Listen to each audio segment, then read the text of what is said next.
কলের জল, pipe water পড়ে যাচ্ছে তো জল পড়েই যাচ্ছে।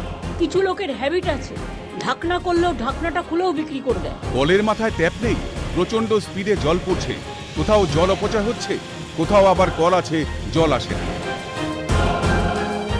যে পুরসভার যেটা নজরদারি যেটা করার দরকার বা কথা, সে বিষয়ে কোনো নজরদারি নেই। যে 2000 সালের পর থেকে ইংরেজবাজার পৌরসভা তখনও তৃণমূলের আমলে ছিল, তৃণমূলের ইয়েতে ছিল, এখনও জোর জবরদস্তি তৃণমূলই দখল করে চালাচ্ছেন এবং তখন থেকে তারা বলতেন আর্সেনিক জল প্রদান করবেন। এ ছবি মালদার। কেন দেখে না কর্তৃপক্ষ? ক্ষুব্ধ মালদার ইংরেজ বাজারের বাসিন্দারা। মানুষ যে জলকষ্টে আছে বা কোথাও যে পাচ্ছে না, সেই বিষয়টা দেখার মতো তারা জায়গায় নেই। আজকে 2000 থেকে 2024 সাল হয়ে গেল, এই 24 বছরেও ইংরেজবাজার পৌরসভার পৌর নাগরিক তৃতীয় শ্রেণীর বা চতুর্থ শ্রেণীর কর দেওয়ার পরেও তারা কিন্তু আজকে সি ক্যাটাগরির মিউনিসিপ্যালিটিতেও তারা কিন্তু পানীয় জল পাচ্ছে না। ট্যাপ থেকে অনবরত পড়ে চলেছে জল। কোনো মুখ নেই, অনবরত যতক্ষণ জল উপর থেকে সাপ্লাই দিচ্ছে ততক্ষণ জল এইভাবে পড়তে থাকছে। কোনটা জল পড়ে? কোনো মুখ নেই, না মুখ নাই, কোনো ব্যবস্থা হচ্ছে না জলের। কেউ বন্ধ করার নেই, কেউ দেখারও নেই।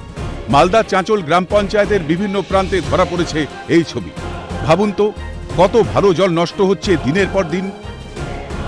এই গ্রীষ্মকালে বিশেষ করে এখন জল আমাদের লেয়ার পাওয়া যাচ্ছে না বাড়িতে, আর অথচ এইদিকে জল এইভাবে নষ্ট হচ্ছে।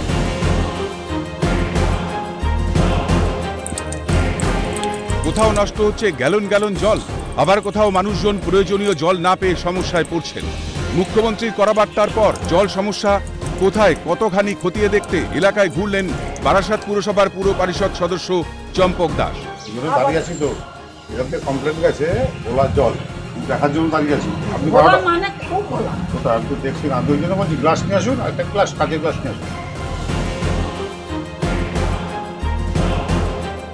বারাসাতের বিভিন্ন ওয়ার্ডে মানুষের কাছে ঘুরে ঘুরে শোনেন সমস্যার কথা।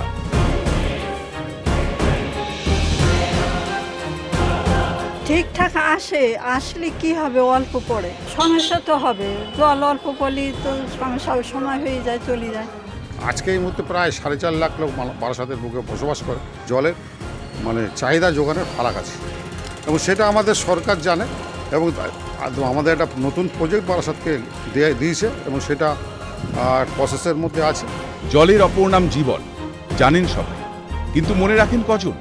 জল বাঁচাতে, প্রকৃতি বাঁচাতে উদ্যোগ তো শুধু সরকারের নয়, পাশাপাশি প্রশাসন এবং নাগরিকদেরও। তবে মুখ্যমন্ত্রীর করা বার্তার পর কি কাজ হয়, টনক নড়ে কিনা প্রশাসনের, সেটাই দেখা। সোমক লাহিড়ী, অভিষেক সাহা ও পুশিলের রিপোর্ট, ক্যালকাটা নিউজ।